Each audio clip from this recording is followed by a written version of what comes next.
Hello guys, andito tayo ngayon sa Shinjuku. Always maraming tao. Foreigners, Japanese, napakarami pa rin.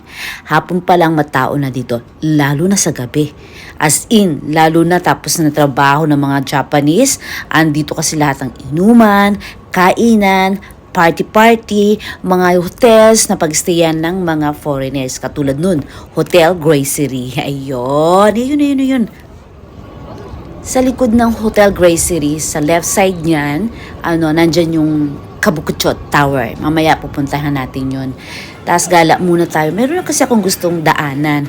Hindi ko ito mapuntahan sa gabi kasi nga may work din ako at saka hindi naman ako palainom, sabay ganun. Pero gusto ko siyang puntahan kasi puntahan din siya ng mga foreigners.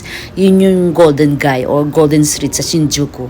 Ayun. So dito muna tayo, lakad-lakad muna tayo. So, ayan. Kikita nyo naman kahit hapon pa lang, bukas na o makikita nyo na yung mga kamban. Ayan. Yung mga clubs, bukas na agad ng gantong oras. Gantong oras, hapon pa lang. So, eto na. Eto yung Golden Guy. Eto yung entrance niya.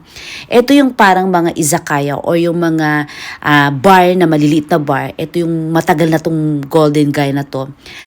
Itong Golden Street na to ay 10 minutes walk from the east exit of Shinjuku Station. Oo. Ito yung mga narrow passageways na kasya lang ang isang tao, parang ganun. Yung ang daan niya o pagpapasukin mo yung bar o yung resto is iskinita. Ayun. Ito yung mga bars, yung mga kainan. Pero ang makakapasok lang dun sa bar na yon o sa mga kainan na yon ay mga 10 tao. Minsan ang tawag dito is matchbox. Ayun. Nasa 280 bars and small restaurants ang nandito.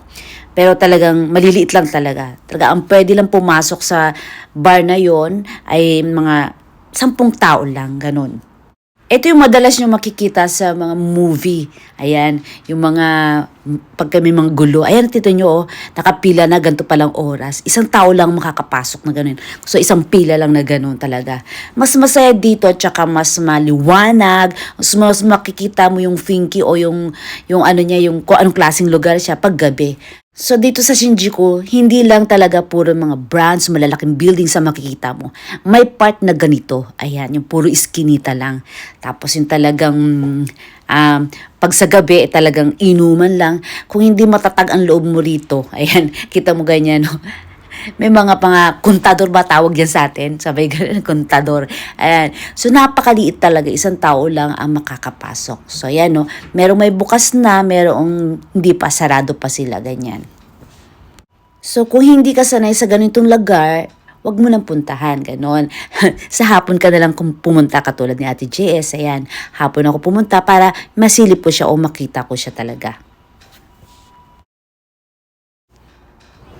At ayan naman yung Ichiran Ramen. Yan yung famous dito sa Shinjuku. So, puntahan na muna natin ngayon ang Kabukicho Tower. Ayan. So, gabi na. Makita naman ninyo. Ayan. Mailaw na. Lights up. So, ayan yung Kabukicho Tower. Pasok tayo dyan. Medyo itaas natin yung video kasi may baka mahigip tayo na mga people. Ayan. Magreklamo. So, medyo mataas ang video natin. So, ganito ang Shinjuku paggabi, talagang may ilaw, marami ng tao. Kumbaga, andyan na yung may mga sariling mundong tao. Sabi ka nun, andyan, yung walang pakialamanan, ganyan, meron. Party-party, kita mo yan, oh. Walang pake si ating, oh. Sayaw lang dyan. Ayun, tinan mo yung isa, oh. Wala yung pake, dance-dance lang talaga. Parang gusto kong sumali. Sabi ka nun. So, puntahan natin ang Kabukicho Tower. Ayan. So, pasok tayo.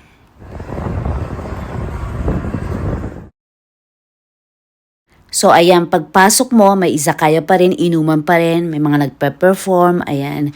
So, inuman pa rin, bar pa rin. Andyan yung mga sa iba't ibang lugar na klase ng pagkain, ayan. Tapos, pag akyat mo, dun sa mismong mataas, 13th floor, ayan ang magpabungad sa'yo. Yung mga art muna, tapos meron din silang bar, may restaurant sila. Tapos, paglabas mo, free yan. Sabi ka na paglabas mo dyan, makikita mo yung buong Shinjuku. Ayan. Yan ang buong Shinjuku. Makikita mo dyan sa Kabukicho Tower, sa taas niyan. 13th floor. Ayan. Libre lang yan. So, umakyat ka lang dyan. Pwede.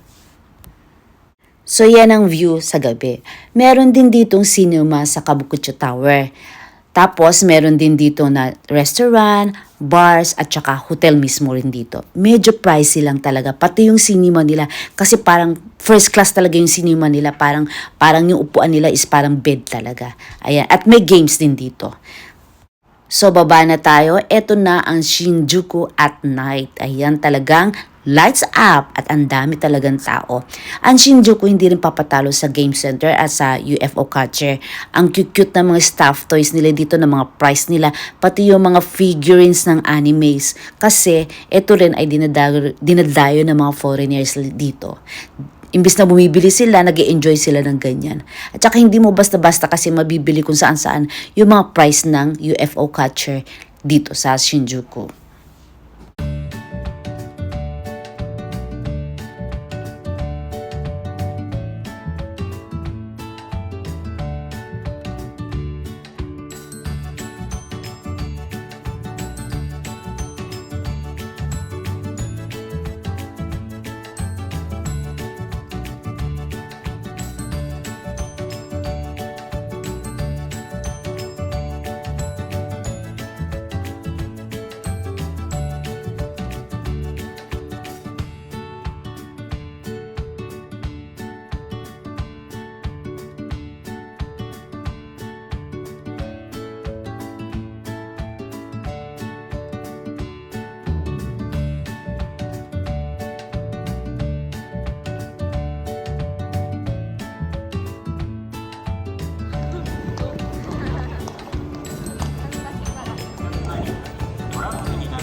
Masyadong maligalig ang Lola Nyuning, kaya ayan, kain muna tayo.